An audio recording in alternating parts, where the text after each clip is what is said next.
Hello and welcome back to Hello. the answers to the quiz. Thank you for coming over to the new stream. If you're watching this in the future and have no idea what we're talking about, we just had a glitch or two and we've had to create a new stream, and I'm very grateful to the current listeners for coming over with us. What we were saying before was obviously Happy New Year, Happy Christmas, and Happy Christmas. Happy Quizmas. And this is going to be just a run through of the answers to the quiz that we did before Christmas. Thank you very much for all of your submissions. We had a good number and some very, very admirable attempts. They were too. The prize, as I've just mentioned, but to anyone who's new, will be The Holly and the Ivy by Noel Rawsthorne, 48 improvisations on Christmas carols, some of which I played on Christmas Day on that organ album. And the second prize, the second part of the prize is Noel Rawsthorne's aria, which I'm going to play now. Both of these items were donated to the channel by Liz Rawsthorne. That is Noel Rawsthorne's wife. So we are very grateful indeed to Liz. Nala has already signed it with her wonderfully clean footprint, and Caroline and I will both sign it as well. So what I will do is I will play the aria now and just let you know what you're going to receive, and then we'll go through the answers. If you're lucky at the end, as a prize and a reward to everyone who took part and for watching, I will just play a movement or two of a trio sonata by Bach. It's the first time that I've ever played it, ever performed it. So you guys can be my guinea pigs. A smaller audience before I put it onto a recital. A bit of a treat for you. So here we go. Noel Rawsthorne's aria on this wonderful organ which you're going to identify for us. Here we go.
were lots of guesses for the organ. So I think Sam Sleeth, Discord, Jerry and Julian all thought it was Alessandria.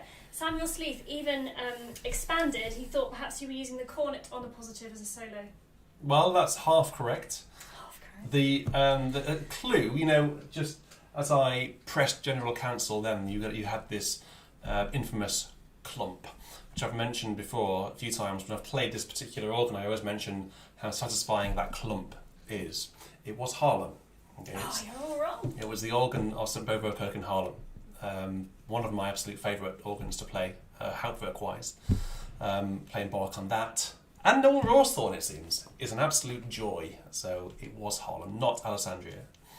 Interesting that you thought it was Alessandria. They're quite similar, I wonder. Anyway, so what we'll do then is we'll go through the questions, we'll go through the sections of the questions, and then actually, as we are sort of in virtual church territory, if you want to leave some appropriate requests for hymns and Christmassy type carols, that would be great. We're not quite in Epiphany yet.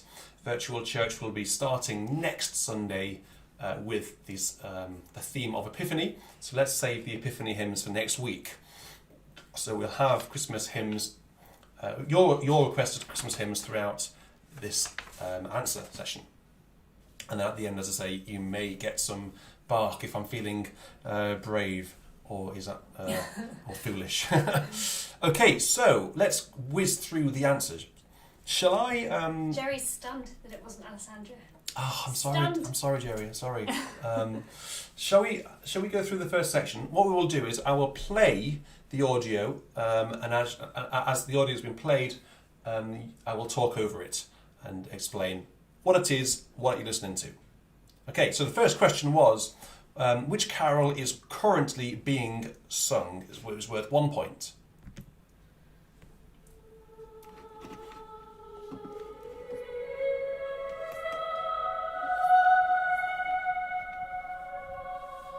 So it's a solo voice, which is a clue.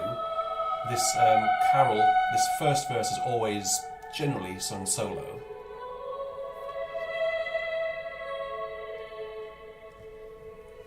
It's backwards. Backwards. Standard. There's a clue there. Do, do, do. Do, do, do. Okay.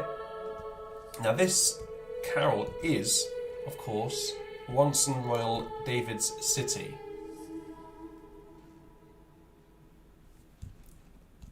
It's quite easy when you know how, isn't it?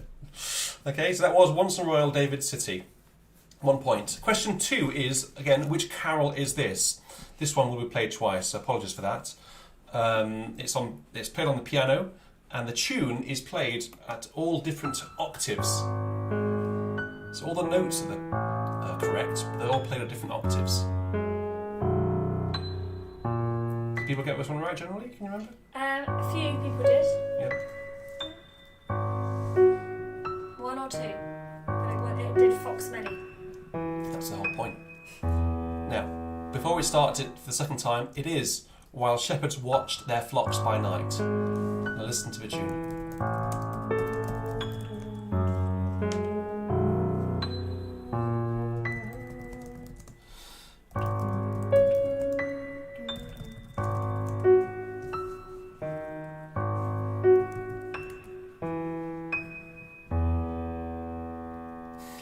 See? Next question is, how many times is the word la sung?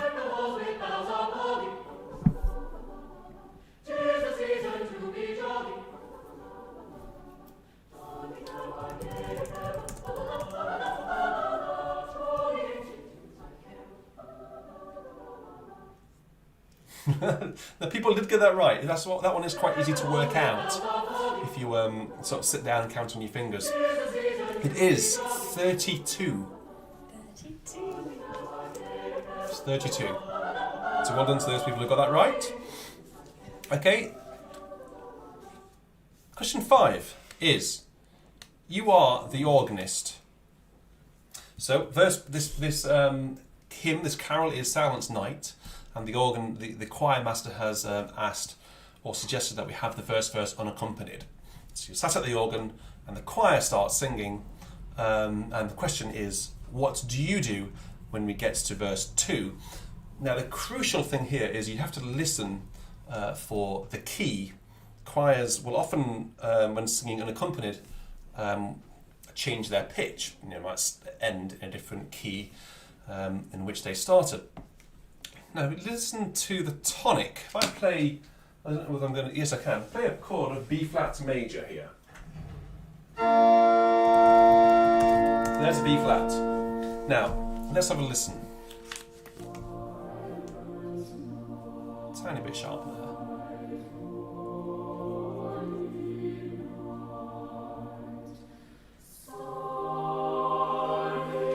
It's one of those dreaded moments as an organist, thinking, particularly there've been 2 verses of unaccompanied singing and you're expected to accompany verse 3, particularly like Once and Royal. It's a key example.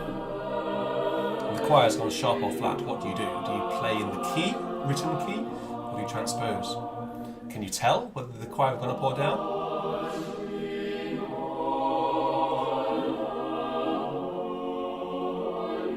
Doesn't sound to me like it's going flat. It sounds bright to me, doesn't it?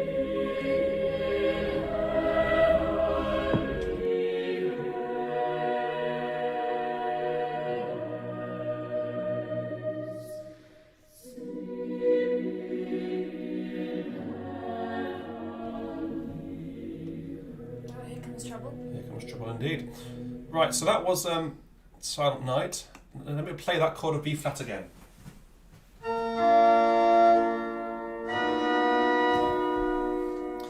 So the choir actually went sharp by a semitone. So someone did actually get that. One person said I would put down a chord of B major, so yep. Congratulations to you. So thank you very much. Well done for being very specific on that. Well done. So the next question is, what causes the baby Jesus to wake up? Of course, it's the cattle. The cattle are lowing. The baby awakes. 1 point to that one. Next question is another. That was a bit more of a straightforward question. It's easy, that one, isn't it? Just to sort of make you feel like you're not. It's not all too hard. Question 7, actually, or it was 6 because we missed out number 4. Do you remember? Which carol is currently being played backwards? Here we go. We'll have it twice. So clue is the key. Some people did get this right. Quite a few people got this one right, actually.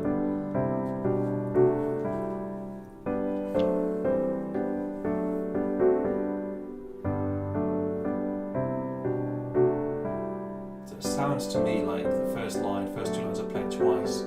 There's a repeat. There we go. That's the first time through. It is, as with gladness men of old.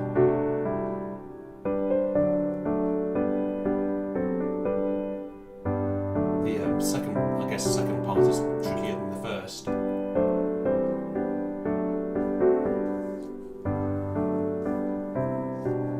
So it's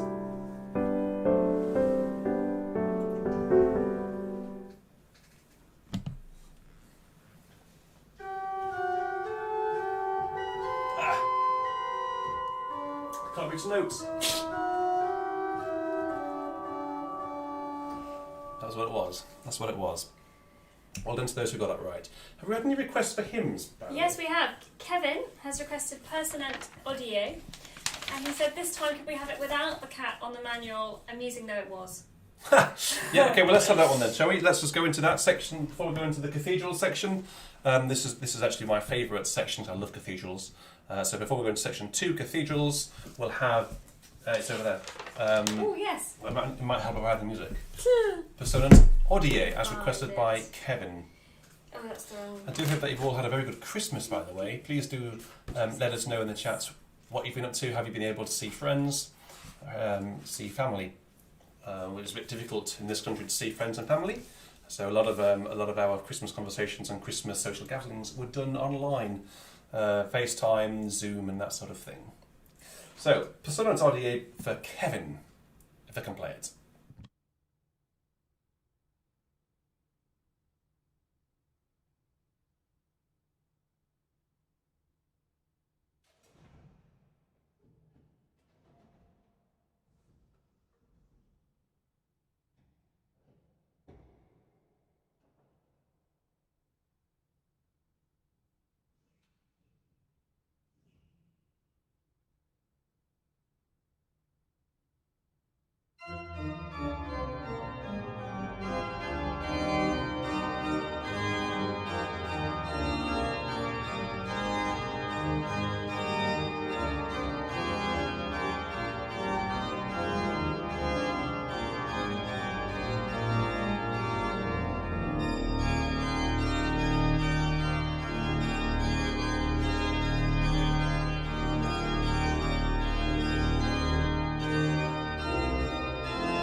It's interesting playing that on an organ that isn't Rotterdam, without a swell box, without the subtleties of that.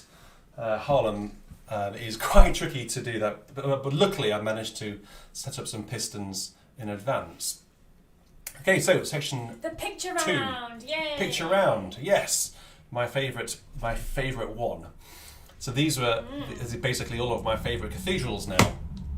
So let's zoom through these then. So question 1 in section 2 is, which cathedrals, which churches are these? Okay, so the first one, everyone in the UK should have got this.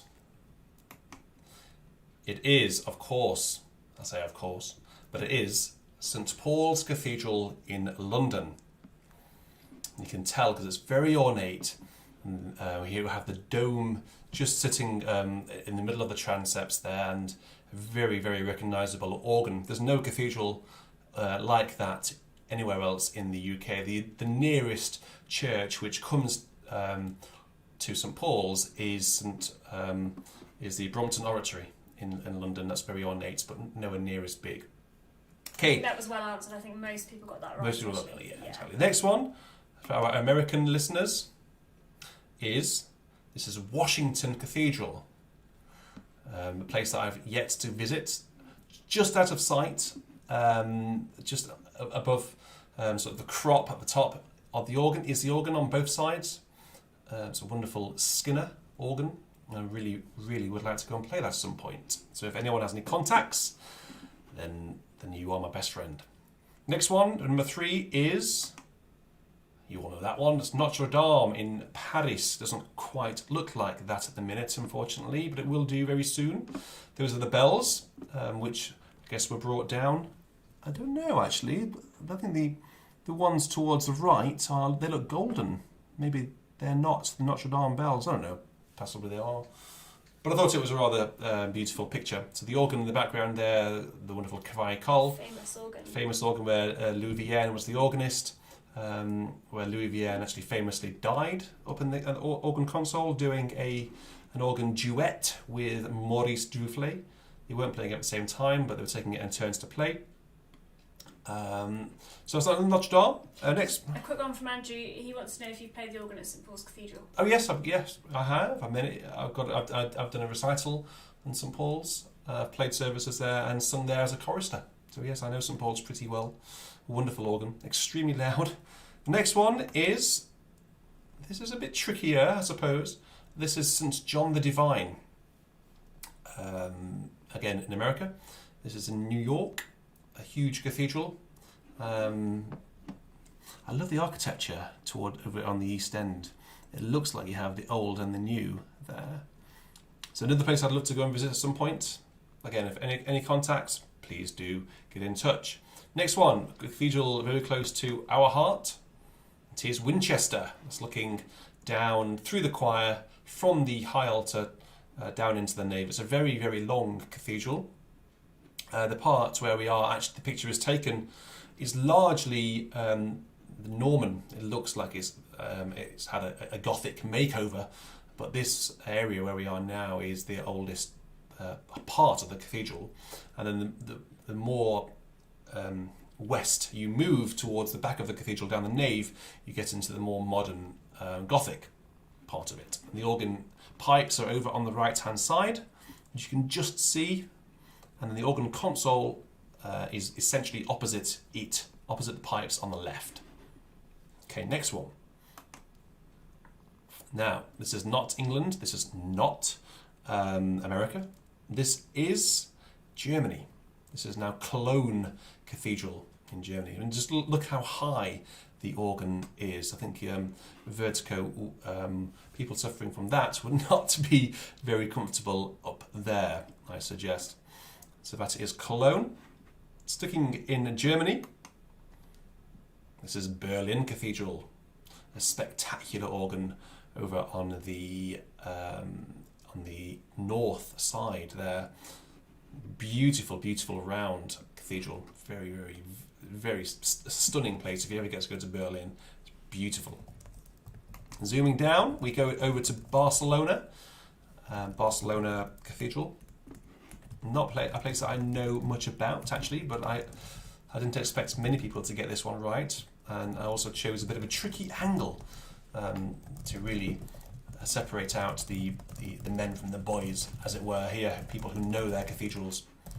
Next one down should be a bit easier, very similar to St Paul's. Obviously, Christopher Wren, who designed St Paul's, clearly had influence by St Peter's in Rome, otherwise simply known as the Vatican. It is immensely bigger than St Paul's, but it's very similar. If I just whip back to St Paul's, actually, it could almost be the same place, but it's clearly not the same place. Indeed. So the next one, final one, is... Look at that, isn't that just amazing? This is the Notre Dame Basilica in Canada. So for any people who are listening from Canada, you all should have got this one right. I mean, I just would love to visit this place. It just looks spectacular. It even has a blue floor. Wonderful, wonderful stuff. So did anyone get all of those right? Did anyone get all of those right? No, we had the best performance was 9 out of 10, which was Contrabombard on Chamard 32 fits. Pretty good there. So that was 10 points. So I think the best answer there was 9 points. It was a good performance. So actually, the next question is I sort of just told you in my rambling for those pictures, which famous cathedral did Sir Christopher Wren design? It is St Paul's in London. It obviously had inspiration from St Peter's. Question number 3. Westminster Abbey is a burial location for every former English monarch. True or false? It is false. It's so false. I mean, for a start, Henry VIII isn't buried in Westminster Abbey. Henry VIII is buried in St George's Chapel in Windsor. Next to his, I think, favourite wife. Oh. Not fair to say? Jane Seymour. They're both married there. His favourite wife. Well, to be fair, I think those two are the only ones who remain friends. Although I was just reading actually in the paper recently, they said Henry VIII. Some of you may know he had an accident in the tilt yard, which was a sort of jousting yard. He had a nasty fall and he was unconscious for a few minutes. And they reckon he might have had a very mild brain injury in that accident, which made him more impulsive and more unpleasant after the accident. There you go. Shame for the rest of the wives that came afterwards. And that when he had the accident, that was when Anne Boleyn miscarried the baby because of the shock that she was expecting, which could have been a boy, which could have been a king, which could have changed the course of history in the UK. Well, but there you go. There you go. If only things were different. Well, for Anne Boleyn, yes. Indeed. Let's go on. That's number 4. Which cathedral in the UK has the tallest spire? This was made famous, even more famous, by a number of Russians who came into the country and declared that they came to England very briefly just to visit England's tallest spire and England's oldest clock, which are both in Salisbury. So Salisbury has the tallest spire. Is it true that Lincoln had a taller spire but then it fell I down? don't know. Someone said that in the answers. Somebody did say that, but I don't know that. But they did say currently it is Salisbury, which is correct. Number 5, which was the first cathedral built in England? I think you should be able to guess this one actually through historical purposes. Excuse me. It was Canterbury. Yeah. Canterbury Cathedral. That was answered well, I would say. Most people got Canterbury. If I didn't know that, I would have guessed Canterbury because it's got all the history there. The Archbishop is there, and no, the Queen's the head of the church. Sorry, well, you know what I mean. He's the number 1 bishop. Number 1 bish, yes. Yeah. Right, before we go on to Messiah, shall I hear something else? Yes, David and Panitha would like you to play Of the Father's Heart Begotten. Okay, well I can do that. That's a nice one, isn't it? Yeah, let's see how Harlan does it. Oh, you have to look in the front. Oh, that bit's annoying in the back, yeah. What are we going to do towards the end? I think it asks for a tuba at the end. Oh no. We haven't got one on Harlan. Oh dear.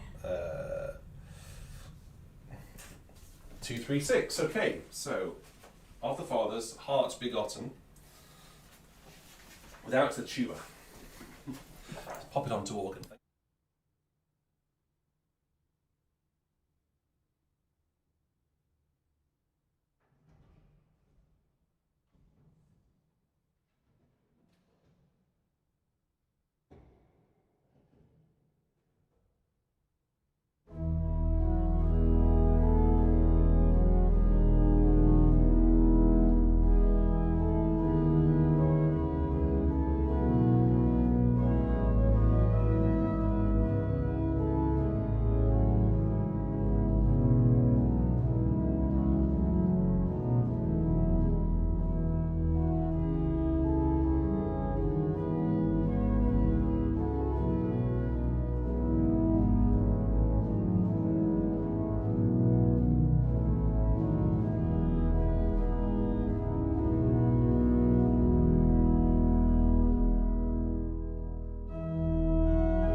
Peg just said, listen, what a pedal.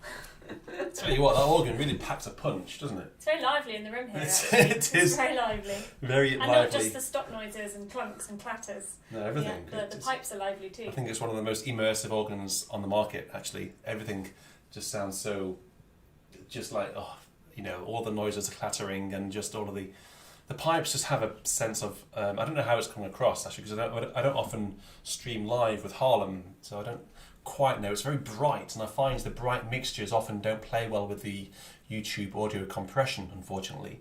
So I hope it's coming over okay. Andy Brown has just said in the chat, hopefully I'll be able to play the real Harlem organ in the summer for an organ improv competition if I make the finals and international travel permits. Oh, good for you. Good luck. Yeah, they do an improvisation competition there. Well, Andy's entered. Yeah, good luck to you, Andy. Fantastic. Good luck to you. If you want any help with that, I'm not an improviser. I'm not. I rather play music that's written down. But if you want any help, please do let me know, and we'll do what we can. There's a lot of appreciation for the organ tonight, actually. Good. A lot of people enjoying. Okay, section 3. The Messiah. Messiah. Now, some people actually did extraordinarily well on this. We've obviously got some seasoned Messiah participants in there. And clearly, indeed. Yeah. It was hard. I know it was hard. Well, it was slightly, I suppose, less hard given the fact that we left the video on so you could go back and listen in your own time. But they did come pretty thick and fast, didn't they, the excerpts, which was hard. Yeah. It's a bit like on BBC Radio 2. They have this sort of very short compilation lasting about 10 seconds or probably even less than that, I don't know, of about 12 pop songs. And you have to try and pick out as many as you can. I mean, I would be rubbish at it because I don't know any pop songs at all. Apart from a bit of Gilbert and Sullivan now, whether that's pop or not, I don't know. But it just sort of took my inspiration from that.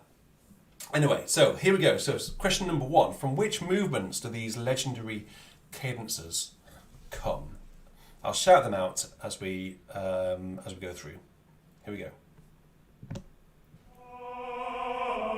Oh no, that's the. Oh.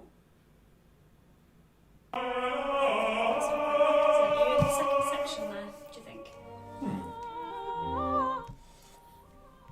Yes, it must be. Maybe. I think that happened last time, actually. I seem to remember. We'll find them. Oh no. Bear with us, folks. Oh, that's gone right to the end. That's not handled. Oh, I don't know where have they gone then? Oh no. I don't know whether we've got them. Oh no.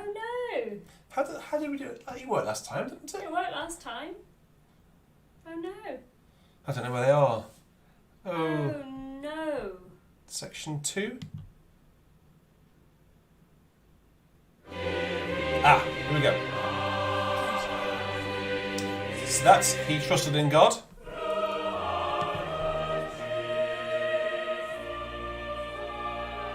That's But Thanks Be to God. You wanted this one? Hallelujah.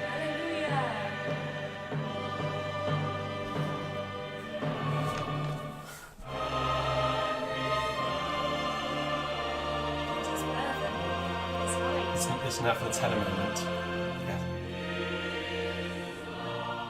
His yoke is easy. You all got this one. It goes into the final movement, isn't it? Worthy is the Lamb. Yeah. Blessing and honour and glory and power be unto him. Hath spoken it, and to the glory of the Lord.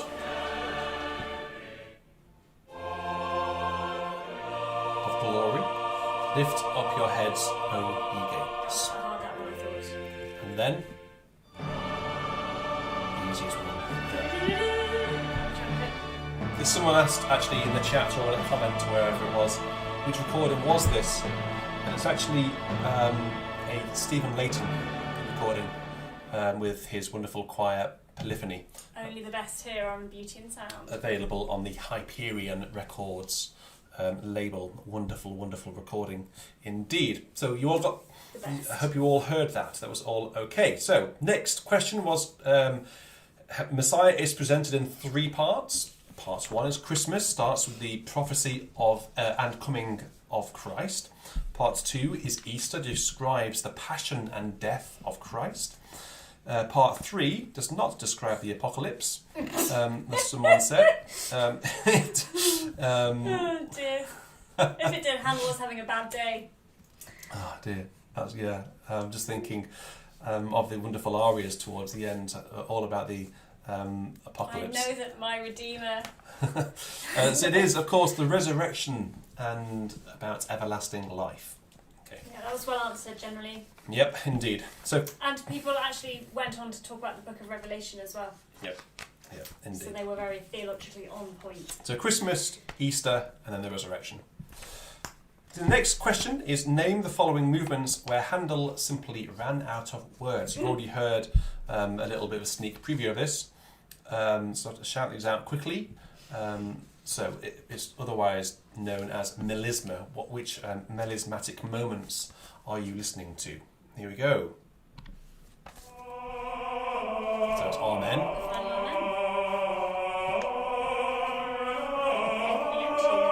Yes, indeed. Unaccompanied.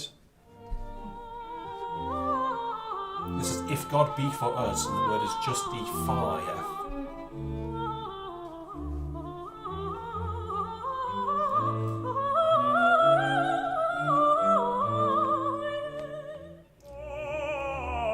The trumpet shall sound, and the word is immortality.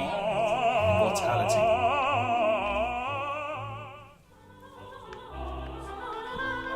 Well known one. For unto us is born, a child is born, and we're singing born. Tricky one, this one, because this is not as well as frequently done. Thou art gone up on high, and Easton Davis here is singing dwell. The trumpet shall sound. Changed. One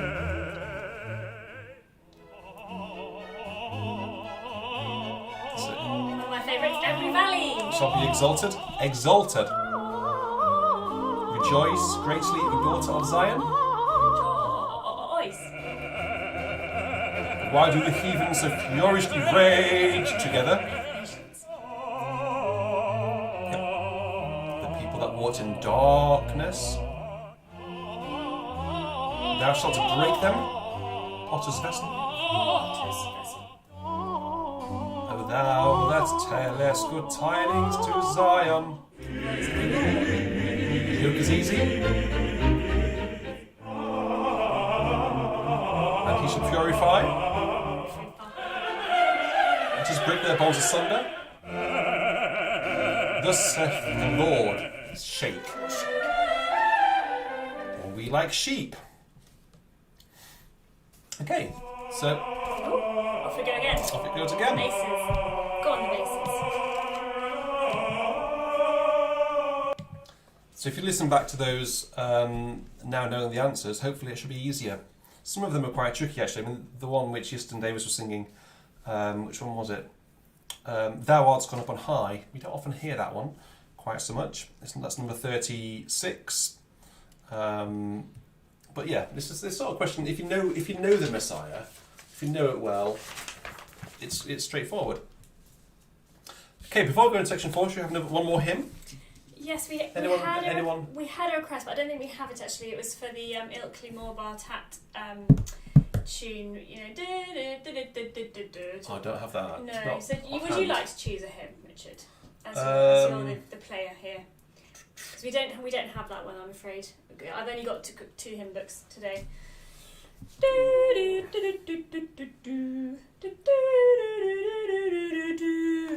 That one is it? Okay. Well, let's go to. So Rich is going to choose a Christmas hymn. Well, you'll know what it is. What page is it? I might give it away. It's 107. If anyone's got carols or choirs. Okay, do you want to pop me onto the organ? Oh yes. Thank Ready? you.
Certainly does give a fair old punch, this organ.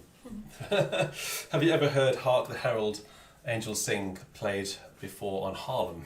I don't know, I certainly haven't.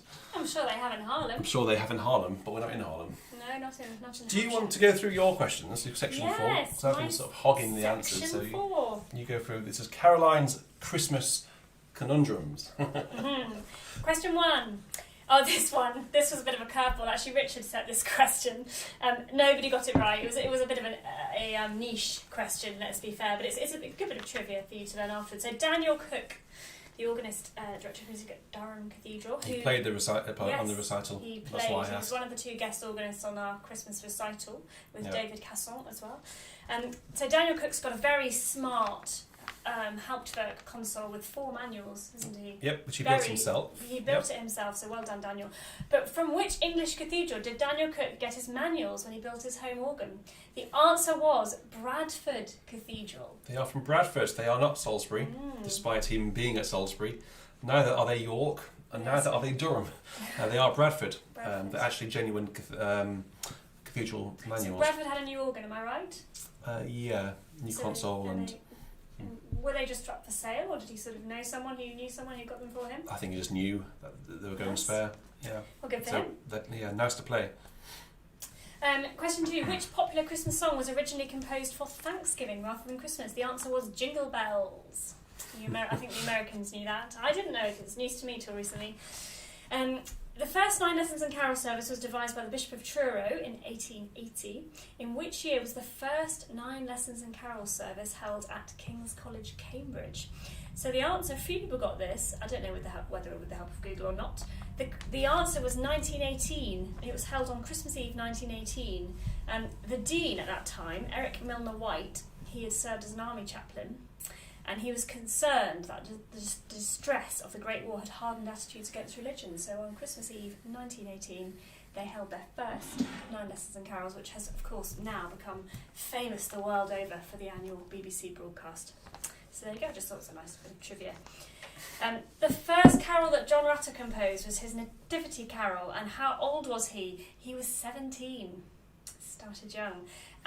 The second published carol he wrote at university, which was the Shepherd's Pipe Carol.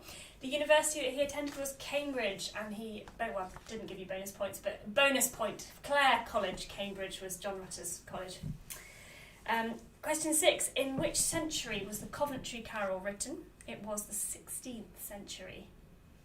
I think somebody said the words were 15th, the tune was 16th. So I did give you a point for that because it sounded very plausible. But the answer I had was the 16th century. Question 7. Richard McVeigh question. You should know this. On All which know this now. famous English organ did Richard McVeigh perform La Nativité by Olivier Messiaen in 2008? If you were paying attention yesterday, when the video went live, it was York Minster, where Richard was organ scholar. Yeah. Which carol ends with a shout of Noel by the whole choir? 1 point for composer, 1 for title. The composer was Matthias. Is it William Matthias? Yep. Yeah, William Matthias. And the carol is called Sir Christmas. It's a great carol, actually. Listen to it. Yeah, at the end, just the whole choir goes Noel. There's actually a great live recording of the choir from Notre Dame in Paris singing it. There is. Google that, and Matthias, Sir Christmas, Notre Dame. At the very end, they all shout Noel. And then Olivia Latry improvises on the main theme. It's amazing. For about a minute, and it's extraordinary. So check that out. It's quite unhinged. I don't know if Olivier Latry had lots of mulled wine that evening, but his improv was... Matthias's carol is a bit unhinged, so it's worth checking out. Do listen. After Sir Christmas by William Matthias. It's great. I have heard stories of naughty lay clerks in the United Kingdom who sing a different word with 2 syllables instead of Noel, because I think in the humdrum you don't probably hear, but I couldn't possibly confirm or deny. Can't think of what that would be. No, it's not that rude, but it's not Noel anyway. No. Question 9. At which 2 English cathedrals was Richard McVeigh organ scholar? 1 point was given for each cathedral. So we had a few ones. A lot of people said Winchester, actually. He wasn't the organ scholar at Winchester. He was the assistant organist at Winchester. The 2 cathedrals where he was organ scholar were Chester Cathedral and followed by York Minster. Were you 1 year in Chester, 2 years in York, is that right? 1 year and 1 month in Chester, Right. and then 2 years in York. Nice. Well, actually 23 months in York. Question 10. In the 12 days of Christmas, how many drummers were drumming? The answer was 12. Question 11. Where did the 3 ships sail into Christmas Day in the morning? Where did they sail into on Christmas Day in the morning? It's Bethlehem. Oh, they sailed into Bethlehem, which is, as somebody pointed out, is quite interesting because Bethlehem is landlocked, isn't Yes, and it's all symbolic, isn't it? I think Yes. the 3 ships, I guess, written by an English, I forget who wrote the words now, an English poet, I think symbolising, England is a very naval sort of ship-orientated country, always has been. Yeah. 3 ships sailing into Bethlehem, I guess 3 wise men sort of sailing in to Bethlehem. Question 12. Which well-known Christmas carol was written to the words of the French poem Minuit Chrétien, which is Midnight Christians, I think, translated? The answer is a very popular carol, O Holy Night. Question 13. What are the names of the 3 wise men? Well, I think some say they had different names, but the general, most popular 3 names are Caspar, Balthazar and Melchior. Question 14. What is the name of the chorale that forms part of The 3 Kings by Cornelius and There Shall a Star from Jacob Shine Forth by Mendelssohn? And we'll accept the English and the German title. In English, it's How Brightly Shines the Morning Star, and in German, it's Wie schön leuchtet der Morgenstern. Apologies for my German. Question 50. Did you want to play the first line of that, Richard? No. Or maybe we'll get him to play it later, that little chorale, 'cause it's very nice, isn't it? Which one is it? How brightly shines the morning star. Yeah. Oh, yeah. Yeah, I'll get Richard to play it for you later, in case you don't know it. Question 15. Who composed the... Are you going to play it now?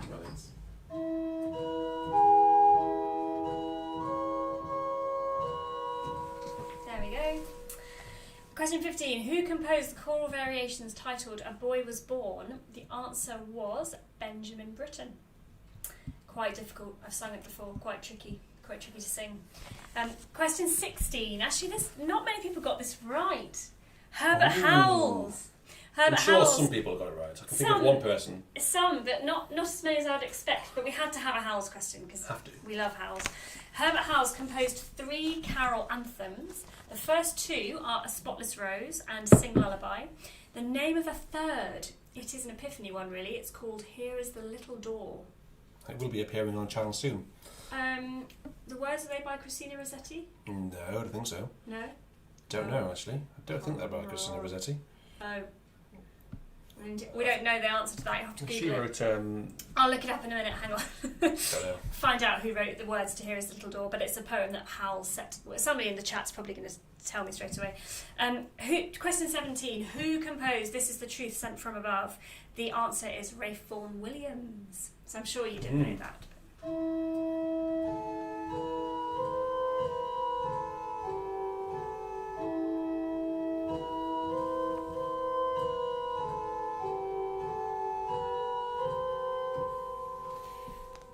We've also had an answer to our landlocked Bethlehem conundrum. Keith and Craig, Keith Nightingale has said the 3 ships were camels because they are known as the ships of the desert. So there we go, thank you very much. And so who composed the Here Is the Little Door? That's the next question, otherwise I'll Google it. Question 18. Complete the missing words. Bring me flesh and bring me wine. Bring me thou and I will see him dine when we bear them thither. The answer was not lots of chocolate, and it was not Christmas dinner. It should be, shouldn't it? Although that did rhyme, it was quite funny. The answer is pine logs hither. Bring me pine logs hither. Christmas dinner's better though, I think. Bring me flesh and bring me wine. Bring me Christmas dinner. Oh, good. That concludes.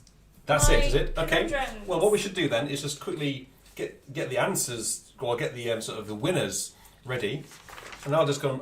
You've got identify.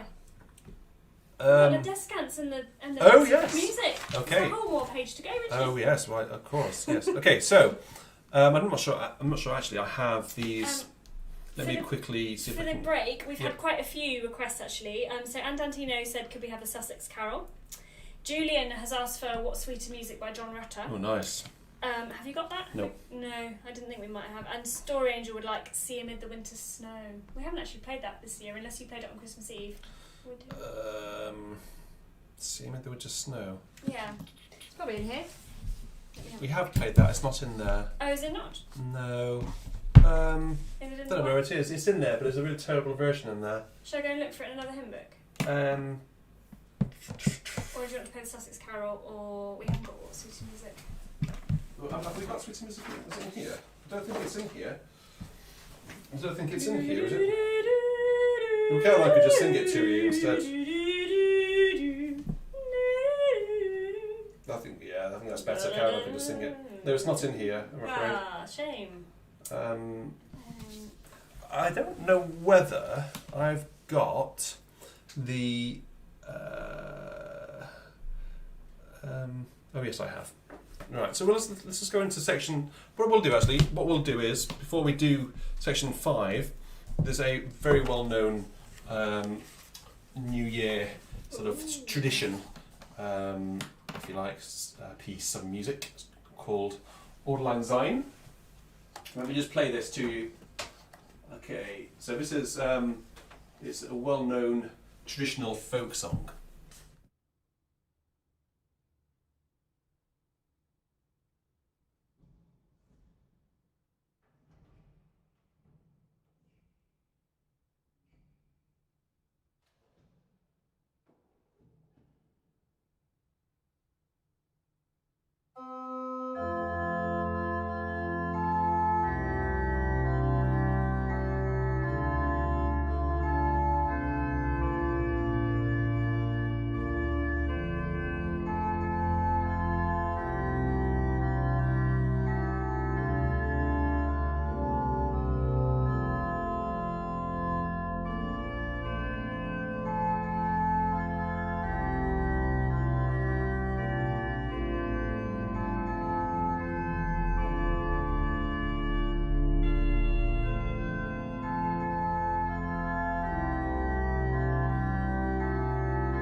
Okay, so what we'll do is we'll just quickly whip through these descants now.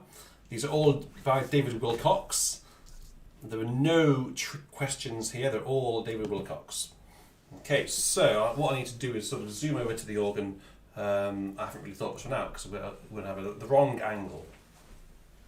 So the first one is Unto Us is Born a Son. It's the one that goes. That's a tune, and I played this.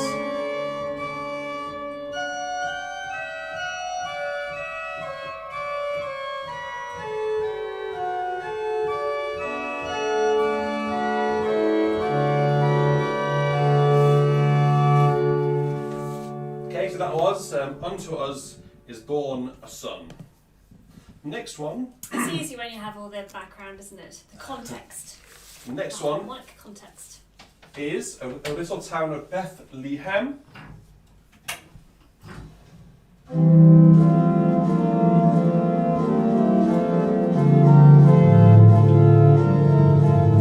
I played this to you.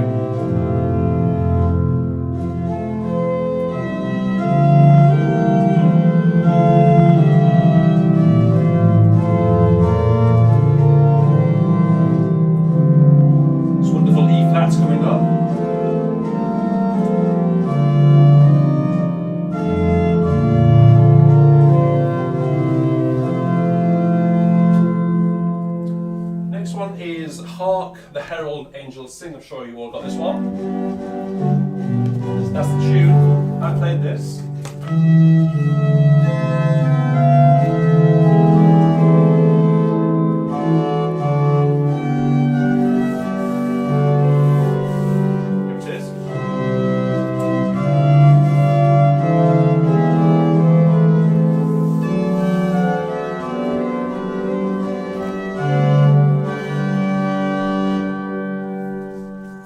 Next one was Once from Royal David City. Making sure the choir stayed in tune.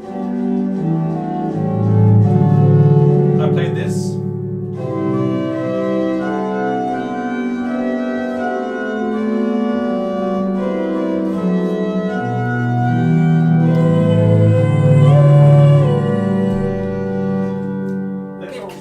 Next one was a bit trickier because this descant is not really well sung. It is As with Gladness, Men of Old.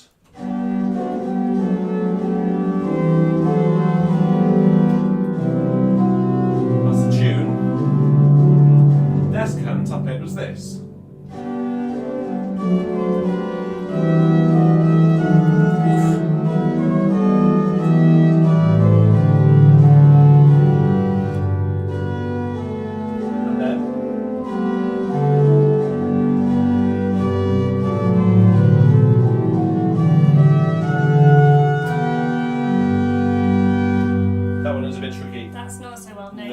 That was a bit of a curveball. I've sung so many descants in my time, but I'm not sure I've ever sung that one.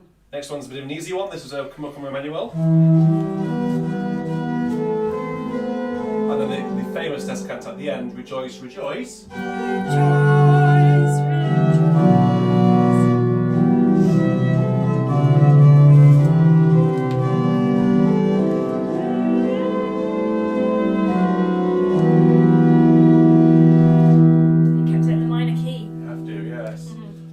Next one was, where are we up to? You know, it's Came Upon Midnight Clear, and I played this. It's from When Peace. The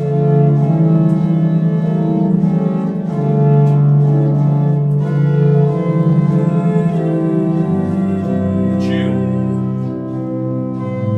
And then the descant.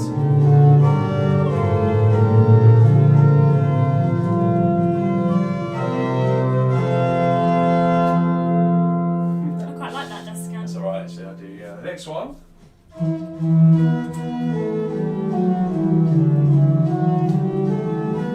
God Rest Ye Merry Gentlemen. I played this. So they just sing ah, like bells tolling.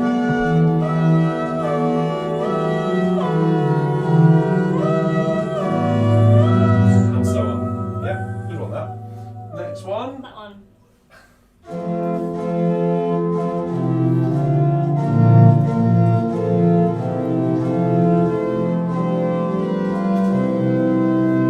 Played this. It's a bit for you to play with, just two hands.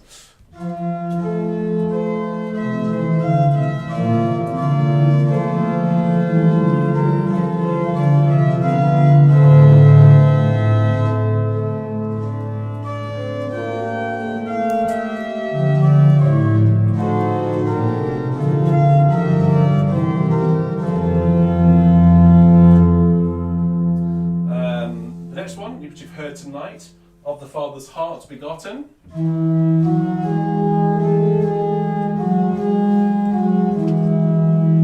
And the descant I played was this.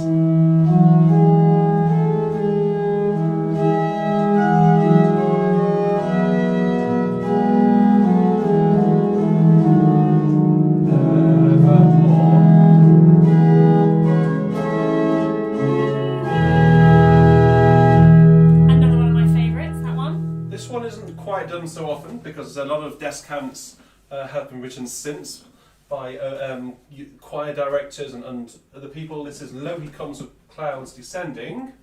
And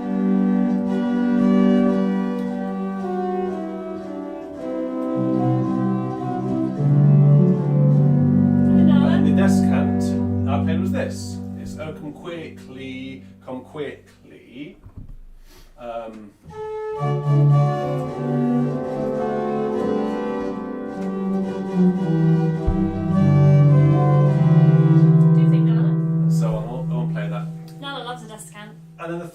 which I'm sure you all got, of course. Yes, this one was well answered. And Come All Ye Faithful. Sing, all ye citizens. That's obviously taken from the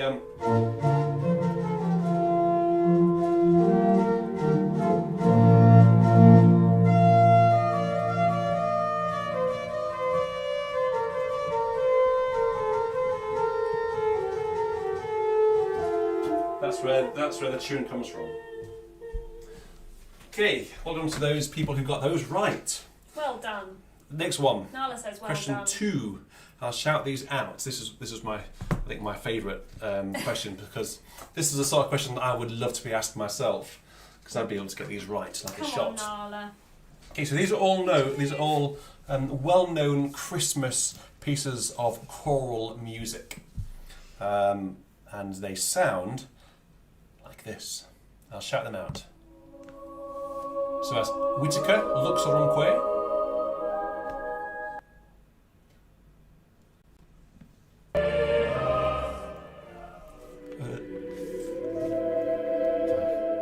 Howell's Spotless Rose. Taverner, God is with us. Shocking on chord there. Paul Edwards, No Small Wonder. Lauridsen, Omanium Mysterium. Paul Manns, Even So Lord Jesus Quickly Come. Arthur Herald.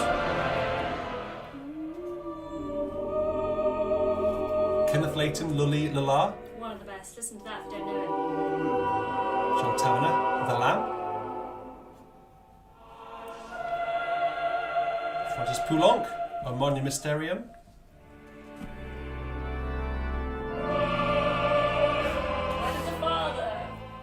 Welcome All Ye Faithful. John Ritter. Shepherd's Pipe Carol. And this is the Wilberg arrangement of Ding Dong Merrily on High. Doing the rounds in this country. Stephen Cleavery. Joy 7.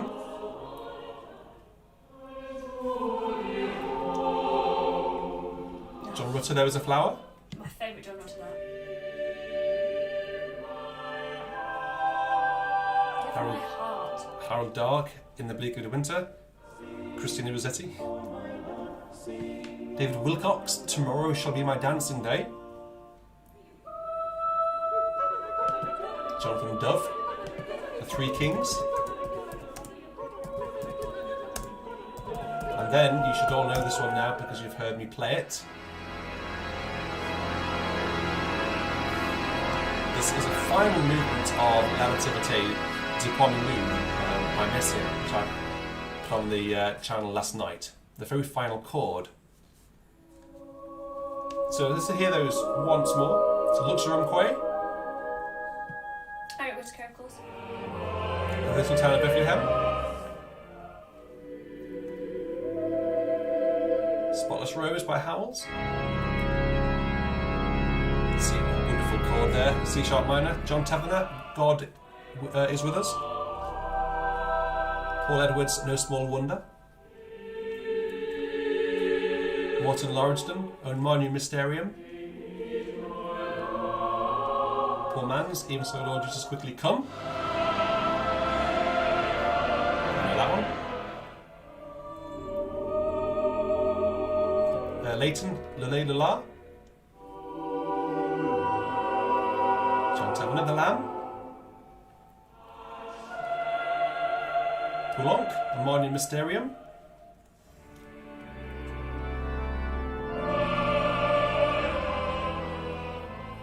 You know that one. John Rutter, Shepherd's Pipe Carol. Wilberg, Ding Dong.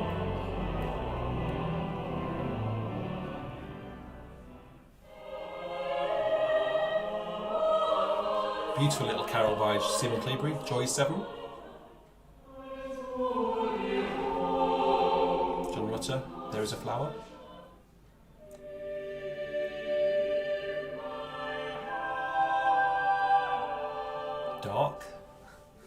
course.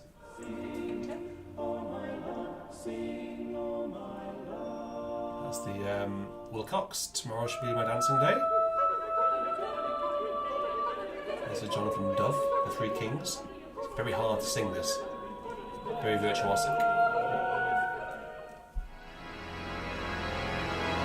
And listen. E major chord with the added sixth. F natural in the pedal, resolving onto E major with the added sixth. Wonderful moment. That is the last question. There was actually a tiebreaker as well. It was, and it was answered correctly by one person, John Mander. I'm looking at you. He correctly answered. So the question was, if Nala would like to move her bottom, what is the combined age in years of Richard, Caroline, Bobby, who's over there somewhere, and Nala? The answer was 79. Ooh. Does that give away our ages? Well, sort of. If you know how old Bobby and Nala are. That isn't just us two. It's Bobby and Nala. Yeah, and Nala. 79. Now, Dixon said 150. Thank you very much. Very flattering of you. And a lot of you said less than that, which is nice, isn't it? Didn't some people say more as well? Well, Dixon said 150. Right, shall we... But yeah, well done, John Mander, who said 79. That's shall we very see good. who has... what the ranking is? Yes, indeed. Right, shall yes, we? please. So let's start at number. Right. Let's start at number 5. 5th place.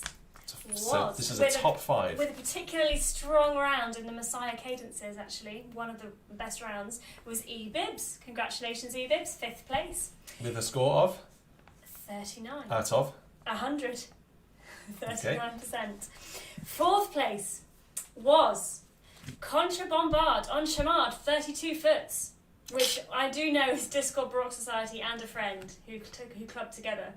They were 4th place. They were awarded 45 points, and actually they were the winners of the picture round. They got, I think, 9 out of 10 in the picture round, so well done to them. Right, bronze medal position in 3rd place, only by half a point actually. 4th and 3rd, that made a difference was half a point. 3rd place was King Loudrip with 45.5 points. Congratulations. 2nd place, silver medal. Now, I'm not quite sure how to pronounce this team name or person. It looks like Briandmus or Brian D. Muzz, like some sort of degree, Doctor of Music. But I don't know, Briandmus, well done. You got 64 out of 100 and you were particularly strong again at the Messiah cadences, so well done. Please do say in the chat how I pronounce that and who you really are. Briandmus, 2nd place. And the winner, with 72 out of 100, 72%. Doesn't surprise me. Absolutely nailed the choral music segments just then, and the melisma where Handel ran out of words was actually won the previous quiz that we did as well. Francis. Well done, Francis. Well done indeed, Francis. 72%. Congratulations. I think we need to set you some harder questions there, Francis. You seem to be very knowledgeable on your choral music, your organ music, and all things Christmas. So I wasn't surprised that you got the choral ones right. I know that. So well done, Francis. Congratulations, now, Francis. so Francis, I've spoken to Francis already. We do know Francis because she used to sing in one of Richard's choirs, so yes, we know her. Very good alto. Very good alto indeed. Francis isn't an organist, and she has admitted to me that she's not going to start playing the organ now. I think she's got more important and better things to do. So she has offered these terrific prizes here to the next organist in the highest placed organist. Yes. So I'm trying to find out who Briandmus is, or Brian D. Muzz is. So if you are an organist and you would like these prizes, please do let us know they are the yours. highest placed organist will win the prizes. That's Yes, very indeed. kind of Francis, but I see if you're not an organist, I would do the same, I think. Yeah, so I think the organist in the top 5 there who would like them the most, sort of, let's try and work out who we can. I do know that Discord Baroque Society, the person he was playing with, was really interested in them, but I think we should probably find out if the 2nd or 3rd place play the organ first before we make a decision. Yeah, indeed. So please do get in touch with us. richard.beautyinsound@gmail.com. Yep, email is always in the description of every video. So Please just drop us a email line. us. It's King Loudrip, Briandamus, and also Discord and your colleague. And we will work out who the highest placed organist is, who will make use of the scores, and we will sign them for Well, you. Nala already has. She genuinely has with her muddy paw. So it's, you've got a bit of. And actually, is it still there? Oh no, I'll have to replace it. But there was a cat hair in there earlier as well. It's gone at the minute. But I found another cat hair. That might be a bit much. Bit weird, yeah. And the most amusing question, amusing answer, which we've already mentioned on our way through. I don't know who this was, but the team name was Capusta Eaters, Kapusta, Capusta Eaters, and they were the ones that came up with Christmas dinner. Bring me flesh and bring me wine, bring me Christmas dinner. We thought that was quite amusing. So. Yeah, indeed. Well, thank you very much for taking part in the quiz.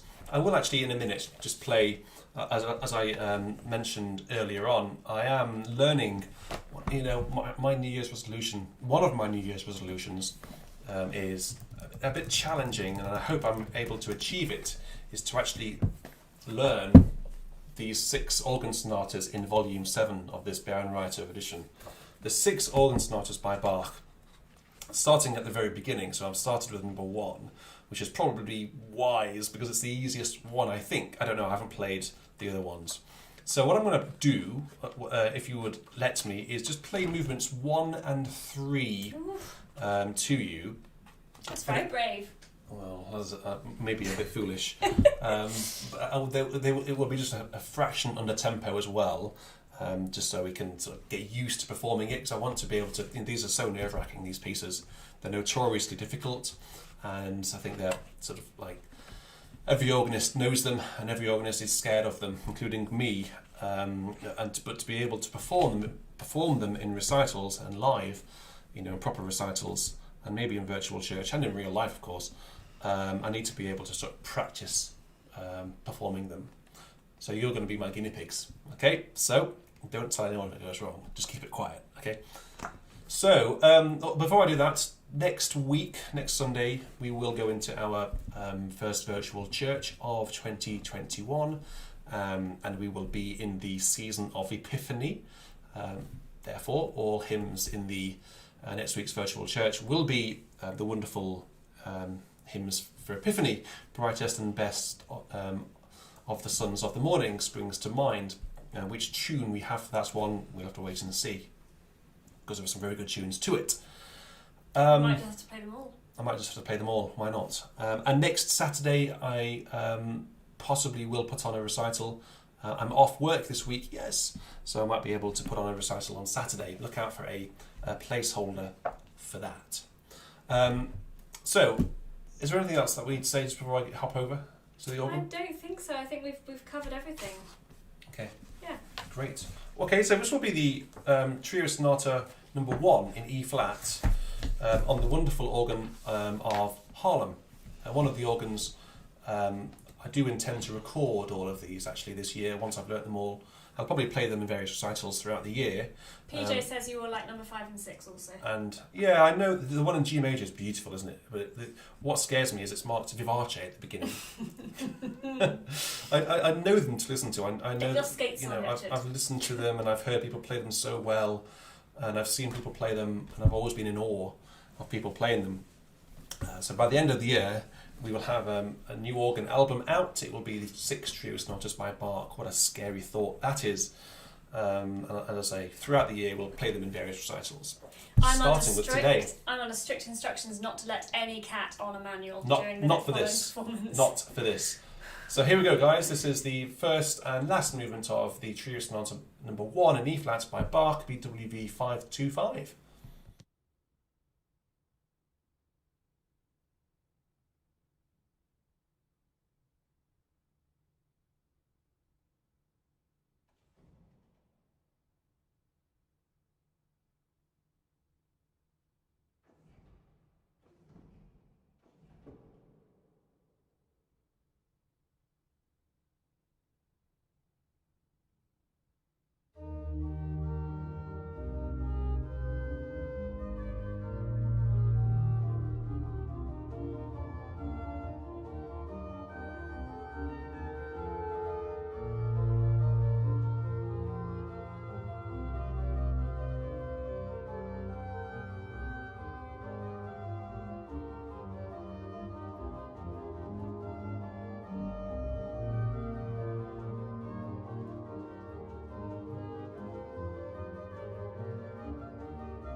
Well, what wonderful music that is. It just really seems surreal that I'm playing that to you guys a week after I first picked up the copy.